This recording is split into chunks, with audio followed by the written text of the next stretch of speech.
horror movie night. If you thought last week's episode was fishy, strap the fuck in because we're talking about flying fish this week with Piranha 2: The Spawning as picked by me. This was not the first time for me, but I have a feeling it was the first time for my co-host, so let's hear it. Were you not entertained? I had a blast watching this pile of crap. I saw this before with you. Oh, yeah. Listen, I remember when we brought up the idea of Piranha 2, and I was like, oh, that's the one where piranhas walk. And you were like, no, they fly. And I was like, that sounds weird. So I don't know if we rented two movies the same night, because the movie that I remember seeing was not in this. There was an evil scientist involved in creating these fish, and it was like a little claymation fish walking around a pool. That's the first piranha. Is it? There's a weird cutaway to in the lab. There's just a claymation fish for like a split second. They can walk? It just walks for it's. So here's the thing: Piranha 1 is in a lot of ways a better movie, but I think that Piranha 2 is the more entertaining movie. Piranha 1 is very much, hey, this is a Jaws ripoff, and let's just make this super ridiculous because, like, dear God, how terrifying can a bunch of tiny fish be? And, like, that's pretty much the entire thesis for the movie. And the back of the cover, if you see the back of the cover, like the VHS cover for Piranha, it is super, like, the cover art and the back art are super, super misleading. Because the cover art is like a girl swimming and there's a gigantic piranha coming up to bite her. And then the back art is this shot of like these really interesting looking like claymation puppet piranhas all up against a cage. Like they're about to come in and get people in a shark cage. That shot is the only shot where they use those puppet piranhas. The rest of the movie is a bunch of paper cutouts of fish on wire that they just keep moving past like a blue like screen to make it look like there's a horde of fish swimming. And then it's just a bunch of like noises and like the water will like bubble up and people will be like, oh no! And then they go underwater. But yeah, there's one, because it's Joe Dante's first movie and that dude loves claymation. There is a scene where they're investigating a lab and it just cuts to this weird wide shot where there is like a claymation fish monster just walking across the desk that no one notices. And that's it. It's just there. It means nothing. Gotcha. It's like the same as like the dancing hamburger in Better Off Dead. It has nothing to do with anything. Oh my God, the dancing hamburger. So there's two things about Piranha 2. First of all, easily James Cameron's best picture. that he did not admit to making until 2010. Dude, reading the IMDb trivia about this movie and like the back and forth of like the involvement and then the non-involvement of James Cameron is insane. But the other thing that I have to say about this movie is that what it lacks in pacing and acting and direction and a script, it makes up for in Flying Fish Murder. And for that, I'm eternally grateful. So let's talk about Piranha 2: The Spawning. I loved the cover art. I just want to say I loved the cover art. So which one are you referring to? Because there is a lot of different covers for this movie. The one where it's got a girl's butt on it, dude. I mean, come on. So the version that I have is the Scream Factory Blu-ray, which I guess it's a new artistic rendering, but it's just a girl running up, like it's her face and her arms almost slammed against the box screaming while you see a flying fish coming right at her. But the movie kicks off with the ever popular naked scuba diving sex scene. Oh my God, so weird. I wrote weirdest fetish I've seen in a while, and I know that we fetish shamed earlier in this month. That's some weird, dangerous, kinky ass shit. She cuts off his underwear with a knife. Yeah, I thought that she was gonna kill him. I was like, is she a murderer? But no, I actually have a note that I was like, deep divers are freaks, man. And I was like, I don't care. I'm kink shaming today, and then we get into more kink shaming later. So it's this movie is very problematic, to say the least. Have you guys ever been snorkeling? No. Hell no, man. I don't like being somewhere where I can't breathe. So snorkeling is the amateur hour of scuba diving, and the way that it hurts your ears, it's like knives in your ears going that far underwater. I couldn't imagine. Banging. Getting nasty. Doing the deed. Doing the deed. The piranhas, whenever they attack, kind of sound like putties from Power Rangers, honestly, because they just roll in and like, because they like all roll into like a little group. It's weird. The beginning, we meet this kid, and I had flashbacks to Sleepwalkers because I actually had to write like, is this his mom? They have a weirdly sexually tense relationship. I hate it. I hated it. He's like hopping in bed with her. He's like trying to throw a dead fish on her. I'm like, what is this relationship? Yeah, that was super creepy. Every time they talk, they're like right close to where you think they're just gonna kiss. It's very, very gross. I don't like it at all. Not my thing. But you know what I do like is this next scene with this old lady wearing orange lipstick. You know what the doctor said killed my last husband? No, ma'am. Excitement.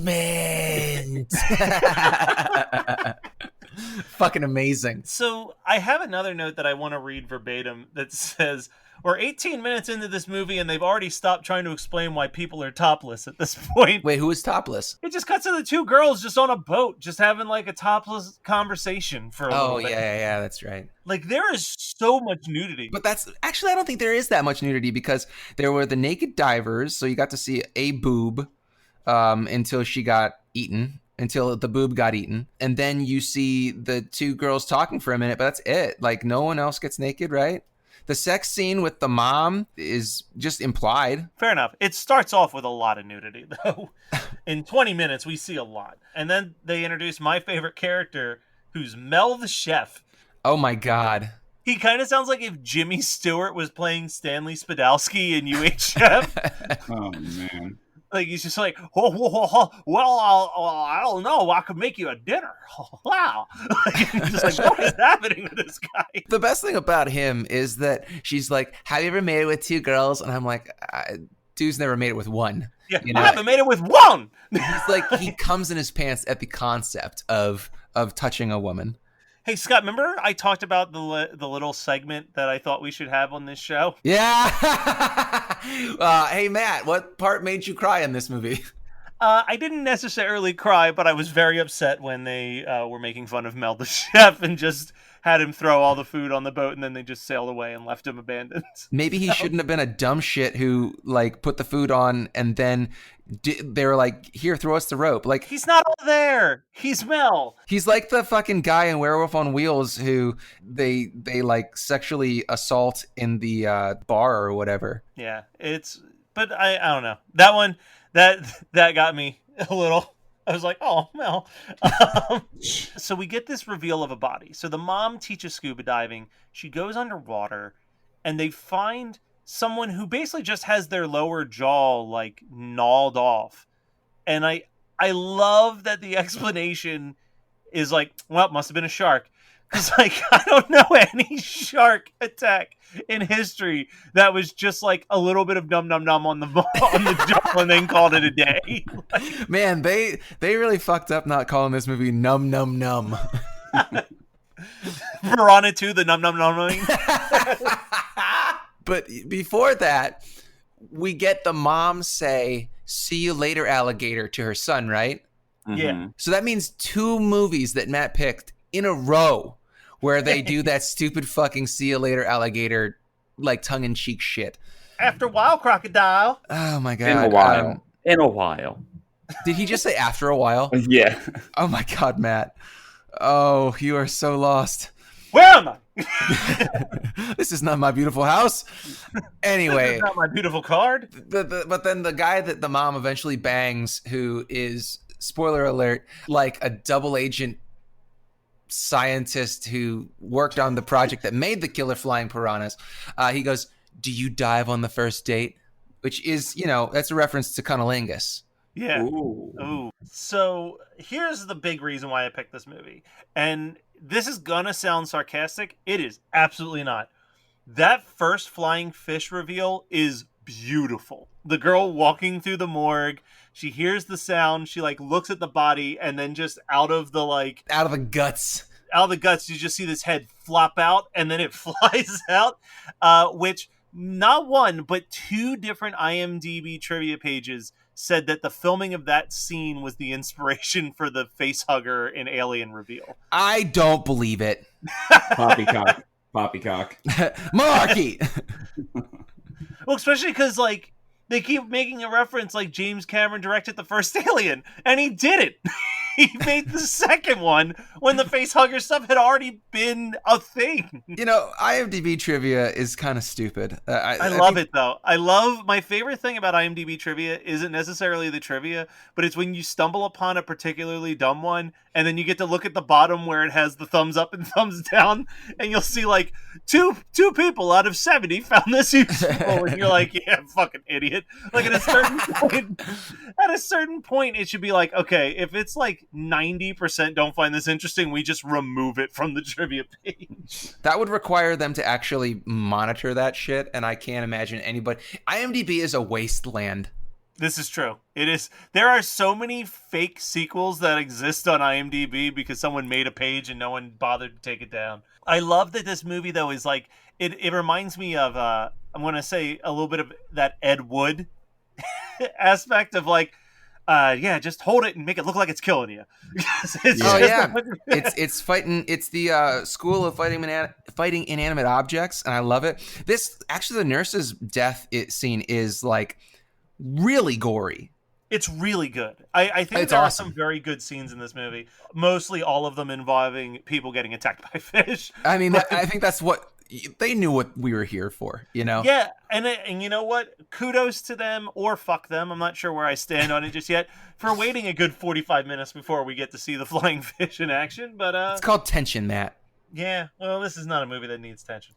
No, it really doesn't. There's the one guy, the one fisherman that you see in the beginning who gets caught in his like tub filled with the fish.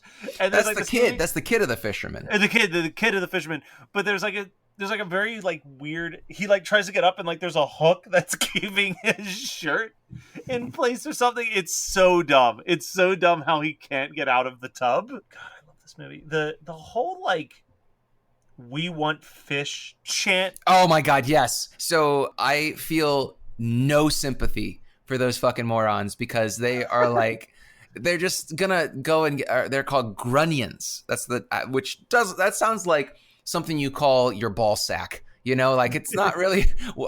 It doesn't sound like a real fish name, but apparently grunions, who part of their DNA was spliced into the killer piranha, and that's why they decide to come up onto the beach to spawn. Why it's called Piranha II, the spawning. But this guy is like, okay, we're gonna do grunion fishing, which is basically just these idiot tourists picking fish up with their hands, which seems really inhumane to me. So I felt really good when the fish started to kill everybody there. Fair enough. But it only killed like there are supposedly like, 100 of these flying piranhas. Only 6 people get murdered. Can I tell you who my favorite person that gets murdered during that scene is? And it might actually be the best scene in the movie, is the fisherman post his son dying. He tries to shoot. Well, he's just having this like final showdown with the fish where he's just bobbing and weaving as they're flying past him. And everybody got away. Yeah, everyone's fine. They're in the hotel. And they're just like, oh, wait, no. Come back. Eventually, the fish overcome him, but man, watching him bob and weave for a couple minutes was like spectacular. There's 2 things that I've noticed with like, as we've been watching more and more of these movies, and I mean, this is gonna be a long summer of this too, listeners. But like, there's 2 things that I've noticed with these types of movies, and I'll just call them like, I don't want to say aquatic movies, because like the aquatic movies are a lot of like the underground lair stuff. But more of this, like people on the beach and there's something in the water that's killing people, is that one aspect of it is that any scene that doesn't involve the killer animal just feels like B-roll from like Caddyshack. Like it's just like, yeah, like wacky teenagers hanging out at the hotel type stuff. And that every one of these movies ends with an explosion. Like that is the only solution apparently to killing a monster in the water, is you got to blow that shit up. Mm-hmm. I mean, I don't see why this is a surprise to anyone, because that's exactly how, in America, that's how you fix your problems. That is true. Blow that shit up!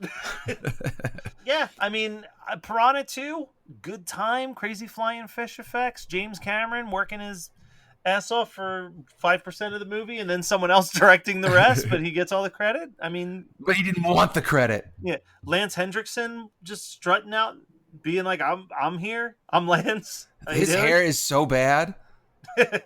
You know what? I really got to point something out about this movie, and I don't mean this in a bad way at all. This is a slasher movie. It is Like- played out in the beats of a slasher movie. The fish aren't sure. hungry. They're insane. And they want to. It's just there's even an underwater chase scene where the mom and the scientist fuck toy go back into the ship to set the depth charges, and then he gets caught because the fish are like the piranhas are coming after him, down this hall, or not hallway, but like a chute of some sort, and he gets caught, and then they eat him, and she gets away. But that's literally a chase scene. It could be prom night. So I've got a couple James Cameron factoids from IMDb trivia that I do want to read. First of all, in an interview, James Cameron stated that he doesn't think that this movie's that bad. In fact, he believes that The Spawning is actually the finest flying piranha movie that's ever been made. Yep, I do love that quote. He also said that the movie gets better about halfway through when seen at a drive-in with a 6-pack of beer by your side. But this one, let's see how we feel about this. But James Cameron had to come to Rome to see the film's post-production, but he spent his entire advance salary on his plane ticket. So with no money for food, he just began snatching leftovers and rolls from dinner trays throughout the hotel. Due to the exhaustion and his malnutrition, he grew ill with a fever and had a nightmare about a metallic torso emerging from an explosion and dragging itself over the floor with kitchen knives, which led to his idea for his following movie, The Terminator. Sure, why not? Yeah, let's go with it. It seems like everything that I read seems like he really wanted to be more involved in this movie because, I mean, obviously his name is going to be on it, but it was apparently some scam ran by this producer. I think he was in Italy. Yeah, because Rome, where he would direct movies, but then hire American up and coming directors to get the directing credit so that he could sell it as an American movie. I mean, that sounds about right. And we've watched quite a few movies that are pretty obviously money laundering schemes. Most recently, Mausoleum. Yeah, but that was mafiosa, not actual Italians. But I'm not trying to say all Italians are mafiosos. I mean, it kind of sounded like he did. Shit. But it seems like James Cameron was desperate to not have this movie be as bad as he felt like it came out being. But it's fun. It is I think it's a very fun movie. But I get it. I mean, if this is your first movie and you're trying to make a big break for it, it's not exactly the thing you want to put on your director's reel to send to studios and be like, I made this. Brian, you've been unreasonably quiet. What are your thoughts? He fell asleep. Yeah, I'm snoozing. I mean, it's what's there to say about this movie that hasn't already been said? Fish fly, James Cameron, incest. Yeah, you hit that's all the beats that we need to hit. It was a fine movie, but that's all I have to say. That was fucking brutal, man. Hey, we're going to dive into our double features in just a second, but first, we are once again sponsored by Best Fiends. This game has been the lifesaver of my lockdown. I have been playing so much. It's helped me just block out all the things that are happening around the world and just focus on having a good time, fighting some slugs, connecting a bunch of colored images, and just relaxing. It's all we can dream for right now. It's such a stressful time in the world, and sometimes it helps to just have a little game to play. And I know for a fact that some of you are already playing. I see you on the board, and I know that I've surpassed you, and you know what? Maybe one day you'll catch up to me. Maybe one day it'll happen, but today is not the day. You've got to try harder to top me in Best Fiends. Go and engage your brain with these fun puzzles and collect tons of cute characters. Trust me, with over 100 million downloads, this 5-star rated mobile puzzle game is a must play. So download Best Fiends free on the Apple App Store or Google Play Store. That's Friends Without the R, Best Fiends. And now back to the show. All right, well then, Matt, what are you gonna do for your double feature? I'm going to go with one that has been picked multiple times as double features, but I still stand by it being one of the finest films that we've ever watched for this podcast that involved any type of aquatic creatures. Please. I'm going with The Last Shark. Yes, I was going to, and I was like, no, Matt deserves that one for his efforts. Man, Last Shark is such a good time. It's such shit. I constantly am like, maybe I'll rewatch The Last Shark. Like, it's so bad, but it's so fun. I know. Like, I don't like killer animal movies. They don't do anything for me, really, unless they're monster animals like Piranha 2. All the Piranha movies are pretty fun because of their very lighthearted nature, but I didn't enjoy Alligator 2. Alligator 1 is okay, but I like it, and I think we got a good episode out of it, but I don't think that I would revisit it anytime soon. But man, Last Shark, I will revisit anytime because that is the most bombastic killer animal movie I've ever seen. I don't know, dude. The pool scene in Alligator still bothers me. Well, no, I mean, like, I'm not saying that Alligator's not good. He's not worth like a rewatch. I'm just saying that if it's up to me, my rewatch is going to be going with like The Last Shark or maybe Gnaw, Food of the Gods. Those are just absolutely ridiculous giant animal movies because I like that ridiculous aspect, which should be a surprise to none of you listening or my co-hosts, because I have a very obvious predelication for the absurd. Okay, so what's your double feature? I was actually going to go with, so this is a 4th of July movie, and so I am going to double feature it with another 4th of July slasher, I Know What You Did Last Summer. All right. How about you, Brian? Orca. Say the full name, Brian. Orca. The killer whale. There's this one long list that says this is one of the cycle of 1980s and mid to late 1970s movies that got made after the box office smash that was Jaws. These movies include the 3 sequels, Jaws 2, Jaws 3, and Jaws of Revenge, as well as Orca the Killer Whale, Piranha, Tentacles, Killer Fish, Barracuda, Tatora the Killer Shark, Blood Beach, Piranha 2 the Spawning, The Last Shark, Up from the Depths, Humanoids from the Deep, Screamers, Devilfish, and Mako, the Jaws of Death.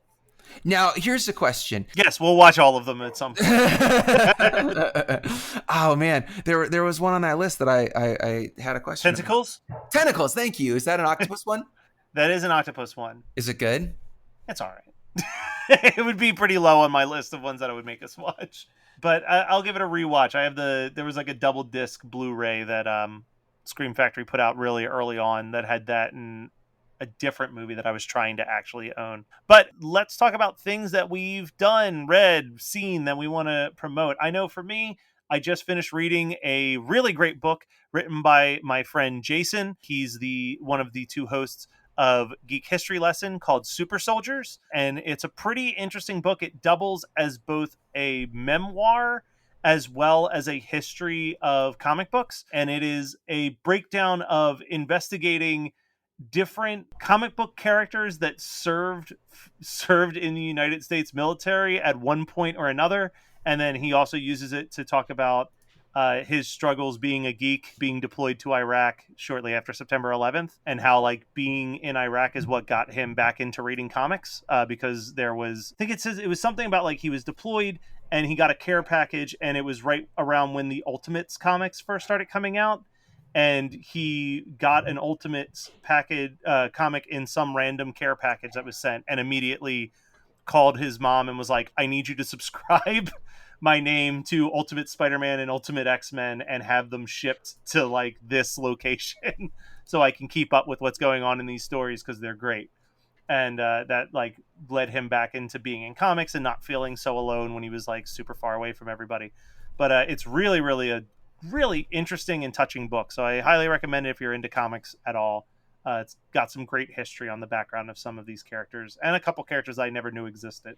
All right. Well, continuing on the nerdiness factor of that, building on that, I have watched hours This is so weird. I'm almost ashamed that I've watched so much of it.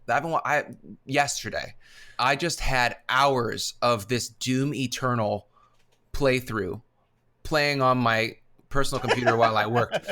Like hours of it. You weren't even playing it. You were just watching someone else play. I wasn't even watching necessarily. I was kind of like half paying attention. And then if there was like a cutscene or some exposition, I wanted to know what the concept of it was. And then I was like, oh, but it's got pretty colors and lots of boom boom monsters. I have burnt my way through 14 videos of it, which each video is like between 30 and 45 minutes, but I've also skipped around by the last like 4 or 5. I'm like, okay, I've watched Doom Guy blow up zombies for hours. I just want to get to like the boss battles, and I don't even play video games anymore. It's just like this weird itch that's scratched by kind of tertiarily having a video game experience. Also, the music is sick. Like Mick Gordon is the guy that he's a guitarist, metal guitarist who does the soundtrack work for Doom games, and it is pretty brutal. I mean, it's good stuff. He uses like an 8-string guitar, 9-string guitar. I think he borrowed from somebody for like the last one, but the music is great, and it just feels so strange because I'm like in my late 30s. I don't have a gaming PC. I don't even have a console that is hooked up anymore. And I'm like, yeah, I think I'll just watch 6 hours of somebody else playing Doom Eternal. I mean, Tiger King, dude. Yeah, that's it. I mean, Tiger King. We won't talk about it more until next week. But I kind of just watched Tiger King, and then I watched episode 1 of Star Wars, and I'm only 3 episodes into Ozark, so I have nothing to report there. So how did you kind of were like awkwardly silent when we had this conversation yesterday. Did Phantom Menace rewatch live up to your memories of Phantom Menace? Well, I think the thing is I mean, you're the appropriate age for the prequels. Yeah, I saw it at 10, and obviously I enjoyed it when I was 10, and then I'm like 20 years removed at this point, and it's just been like an abortion for 15 years. So like I think that I was shocked that it wasn't as terrible as I was led on to believe, but also I am like, I'm not one to get in Star Wars debates because I am pretty lights and not so much depth.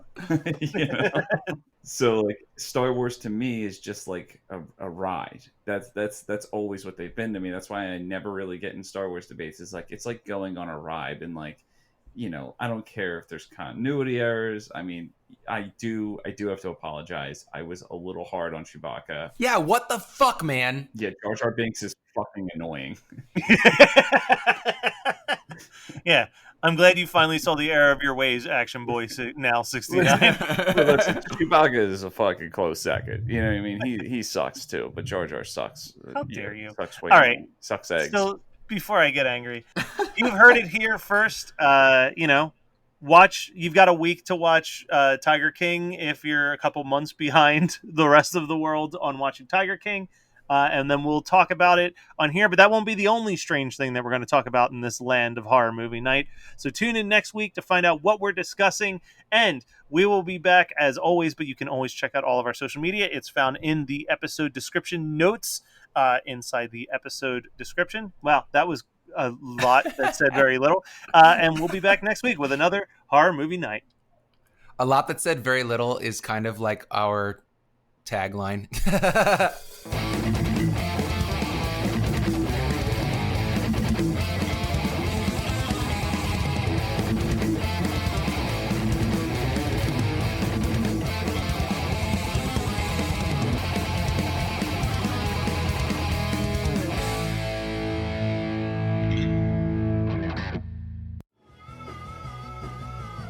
You're listening to the Geekscape Network.